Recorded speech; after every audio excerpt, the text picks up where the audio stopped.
Il était une fois, dans l'ouest de France, un royaume où les habitants coulaient des jours heureux. Dans la salle du conseil, la tension est palpable. La reine a pris sa décision et nul ne peut la dissuader. Vu l'article 50-22-23-2018, alinéa 12, j'ai retiré toutes les délégations à mon Premier ministre. Je demande à l'Assemblée de voter son départ. Seule une poignée de conseillers de la majorité, dont curieusement une militante insoumise et un transfuge de l'opposition, sont d'accord avec ces méthodes autoritaires. Marie comprend que le vent est en train de tourner. Le pouvoir absolu de la reine lui échappe des mains. Une large majorité de conseillers vote contre l'éviction du Premier ministre. Bob, dans le public, observe avec plaisir le retour des valeurs démocratiques. Les limites du pouvoir autoritaire sont atteintes. Bob, n'étant plus conseiller de la reine depuis des années, sort de la salle du conseil, sans savoir ce qui l'attend. Une menace lourde pèse sur sa personne. Le mari de la reine l'a suivi avec un air menaçant. « Si tu la fermes pas,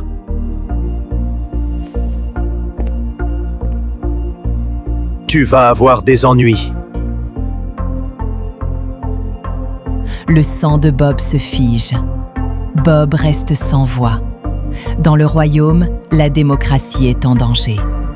Un bruit de bottes sourdait au loin.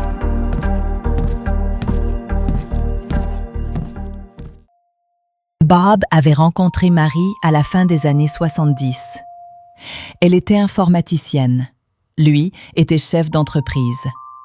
Leur travail les avait menés à vivre par moments dans plusieurs pays étrangers.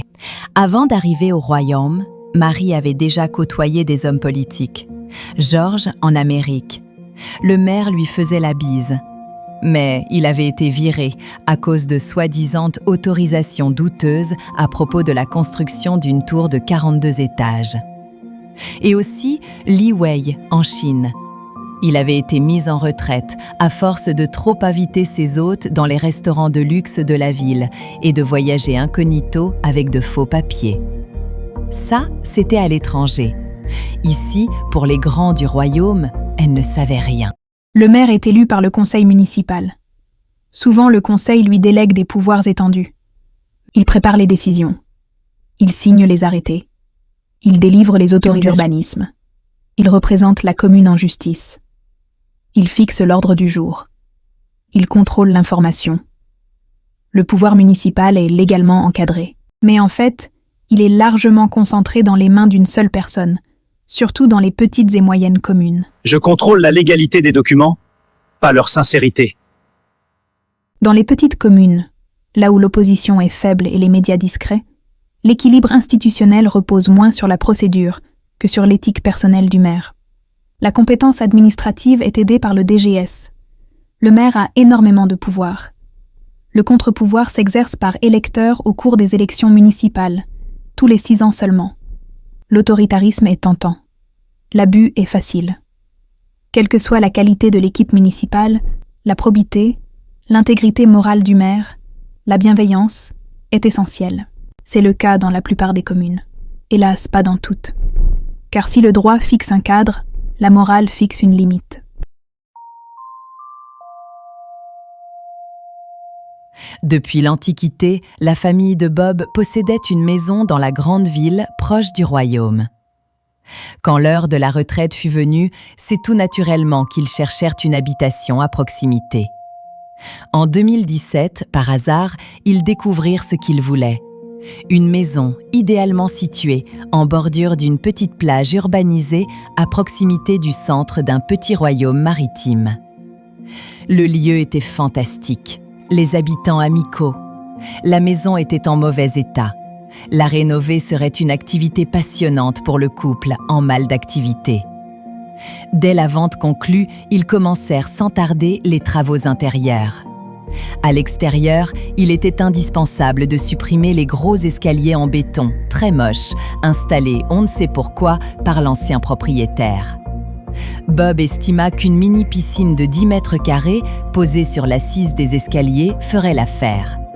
Cette pensée funeste, dès sa mise en pratique, allait malheureusement gâcher la vie du couple pendant les 9 années qui suivirent. Votre maison n'est pas dans une zone urbanisée. Je ne peux pas approuver la construction de votre piscine. Comment un homme sensé pouvait-il affirmer que la maison était dans un espace naturel protégé? Cette décision était absurde, puisque l'avenue des Nonnes de ce royaume était la première et unique voie d'accès bâtie, permettant de joindre le centre du bourg et la plage. Le maire a commis une faute. La maison est dans la zone urbanisée, la parcelle n'est pas dans un espace naturel. Je n'accepte pas la décision du tribunal. Je ne m'y plierai pas. La commune se pourvoit en appel. Oui, allô? Oh là là, quelle histoire! 2 ans et des milliers d'euros pour avoir un jugement, et l'autre qui remet le couvert. Et de quoi devenir dingo. Le pire, c'est qu'une piscine de moins de 10 mètres carrés, normalement, il n'y a même pas besoin de déclaration. Je ne sais pas ce que je ferais si ça m'arrivait. Ouais, moi non plus. Chez lui, il a construit 100 mètres carrés, sans permis. Tu vois le genre de type.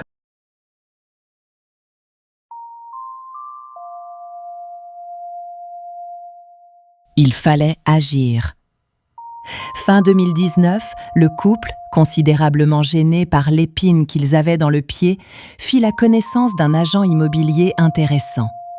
C'était une candidate sérieuse pour les prochaines élections du royaume.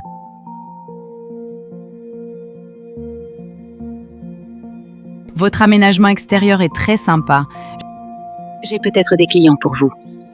Gardez votre maison. Après l'élection, je vous donnerai le permis. Ils se rapprochèrent afin de constituer une équipe solide, capable de mettre fin au règne autoritaire du roi et d'administrer le royaume, dans un esprit de loyauté, de transparence et de dévouement. La prétendante avait effectué toute sa carrière dans l'administration territoriale avant de prendre sa retraite. Elle y avait acquis une solide expérience et une bonne connaissance des hommes. Elle avait la faculté de discerner rapidement les qualités des personnes qu'elle rencontrait, et plus encore, leurs défauts. Cette aptitude inquiétait un peu Bob, mais il pensait alors que la fin justifiait les moyens. Le plan était défini, les tâches réparties. Le travail commençait. Bob passait ses jours et ses nuits pour élaborer le document décisif qui ferait la différence. À la fin, tout le monde était d'accord. On tenait l'arme absolue qui permettrait de gagner les élections. La Dream Team croisait les doigts. Et le résultat fut sans appel. La Dream Team remportait les élections avec quelques voix d'avance. Une joie intense envahit la candidate. Elle était soudain devenue souveraine, monarque absolue, pour au moins 6 ans, par la magie du verbe. La politique dans le royaume, c'est ça. T'es rien, et hop, du jour au lendemain, t'es tout.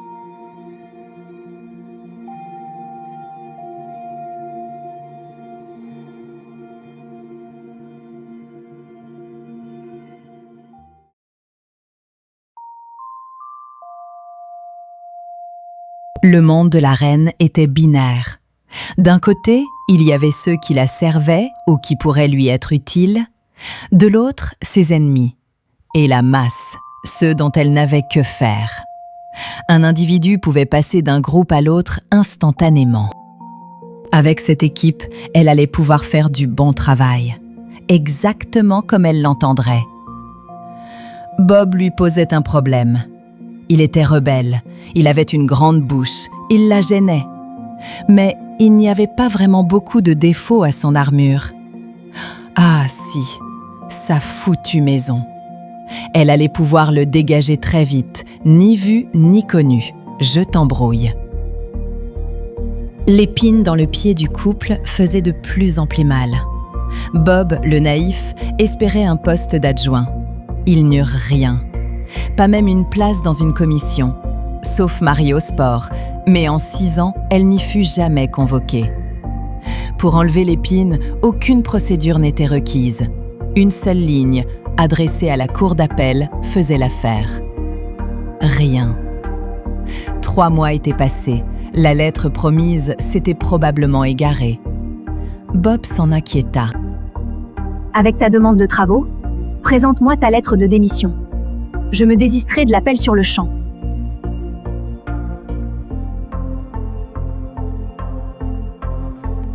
Cette lettre de démission ne me convient pas. Je te demande d'écrire « Démission pour raison personnelle ». Le gars, il résistait. Il résistait. Et il résistait encore. Elle allait le faire payer très cher. Elle avait 6 ans pour ça. Et sa piscine n'était pas prête d'être régularisée. Il allait voir qui était le boss, B-O-S-S, dans le royaume. Bob, signe ta lettre de démission. Nous garderons Marie. J'ai reçu une lettre de démission de Bob. Il sera remplacé par Axelia. Je le remercie, au nom de vous tous, pour tout le travail qu'il a fait et qui nous a permis de gagner les élections.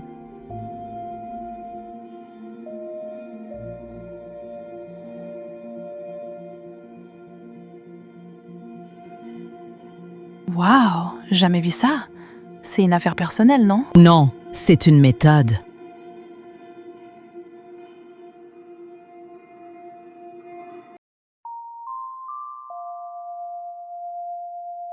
Le départ de Bob était acté. Le risque de troubles dans le royaume était écarté.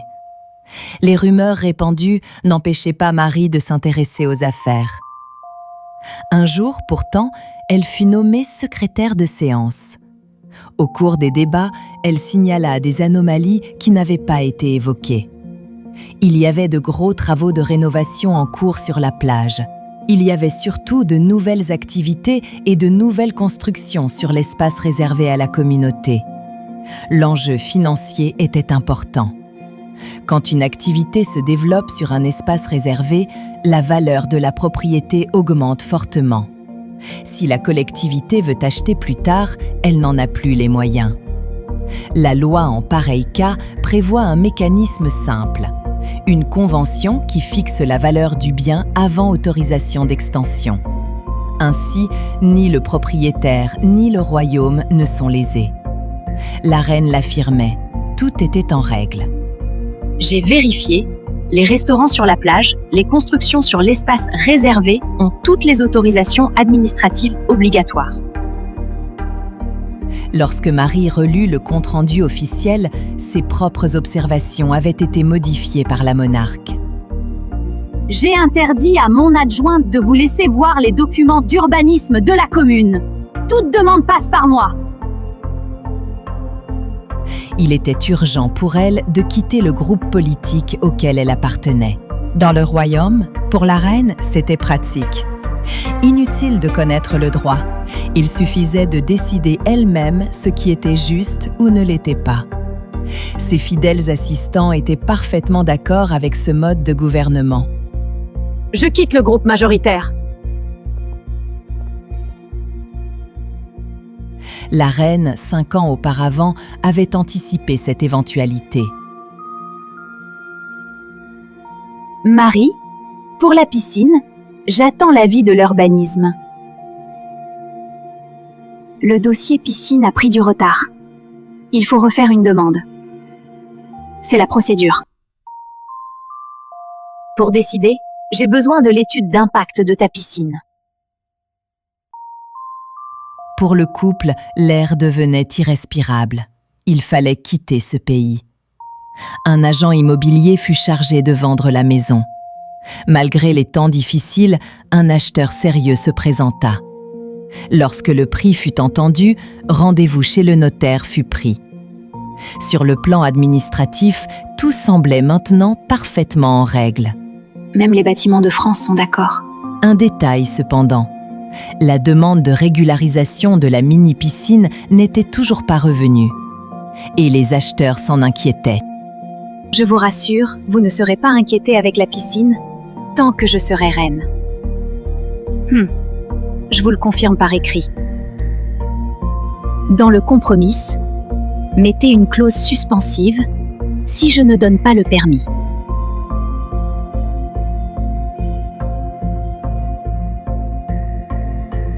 Votre maison est dans un espace naturel. Je refuse de régulariser vos travaux. Elle jubilait. Le freluquet et sa femme venaient de prendre une bonne leçon. Il y en aurait au moins pour 2 ans de procédure. Et l'avocat du royaume n'était vraiment pas mauvais.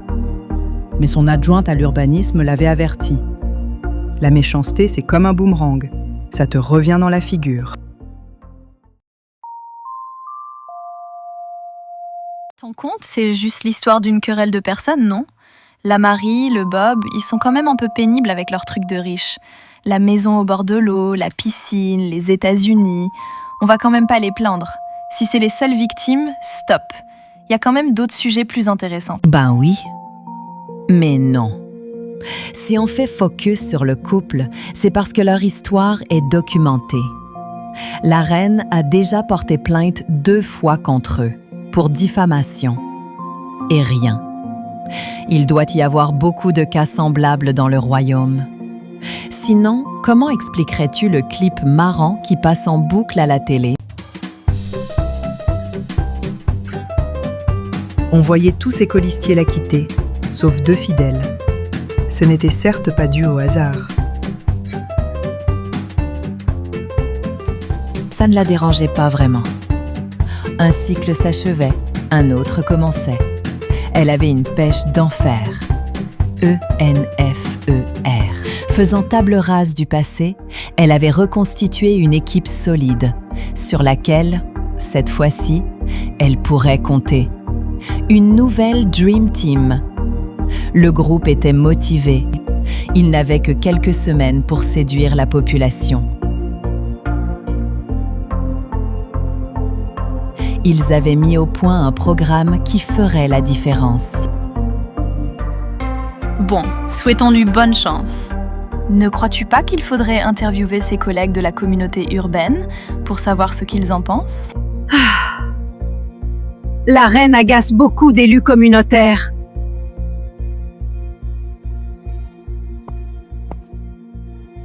La reine ne cesse de se plaindre. Elle n'est jamais là. On se demande pourquoi elle reste ici. Les indemnités, peut-être.